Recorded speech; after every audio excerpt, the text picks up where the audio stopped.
This is Keith Fraser for Seconds Out.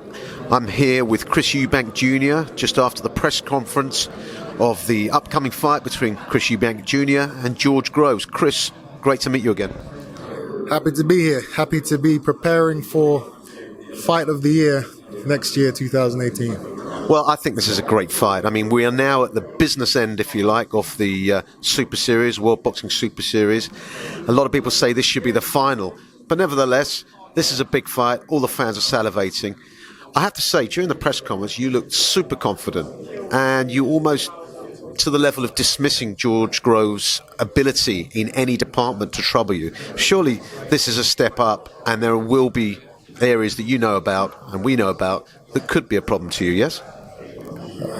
It's a step up, and that's why I'm so confident, because when I do step up, when the lights are on me, when I have it all to lose or all to gain, I rise to the occasion.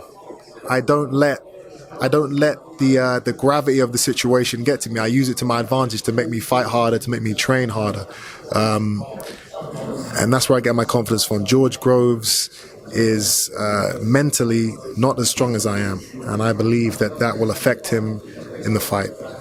Well, I certainly think, looking at the press conference, you came across super confident, and I would tend to agree with you about what you were saying about George Groves' confidence in his trainer more than himself, because they always say whether you believe you can or whether you believe you can't, you're right. So surely that level of self-belief will carry you forward regardless in this fight. That's what you need. You can't go into a fight or go into a training camp putting all your all your credit and all your kind of faith into another man. He's talking about, I'm confident that my trainer can get me prepared to fight Chris Eubank Jr. Do you feel even more confident now after the press conference? That language is not the language of a champion. It's not the mindset of a champion. I don't need somebody else to get me prepared mentally and physically for the fight of my life. I'm going to do that.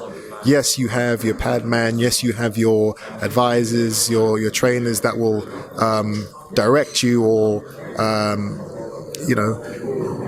put you in the right places, get you the right sparring partners. But in terms of being mentally prepared and physically prepared, that's all down to you as the fighter.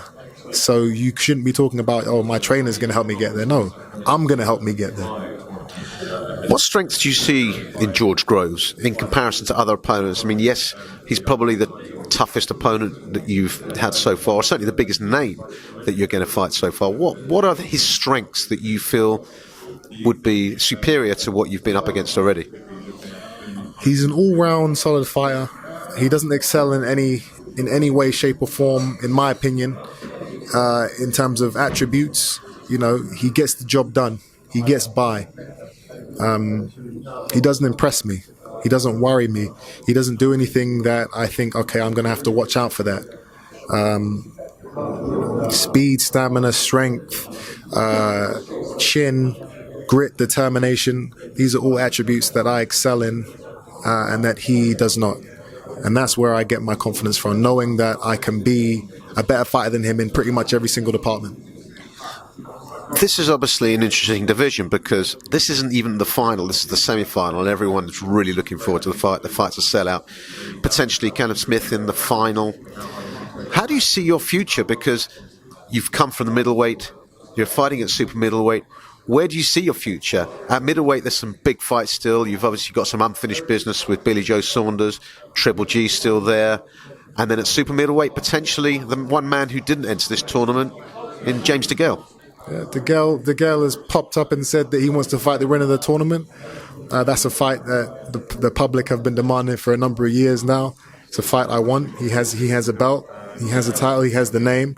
So that's, of course, a fight that I'll be looking at in the future after this tournament's done. But for right now, I'm not looking at the future. I'm looking at George Groves. I'm not focused on anything but what I need to do to go in there and take this man out.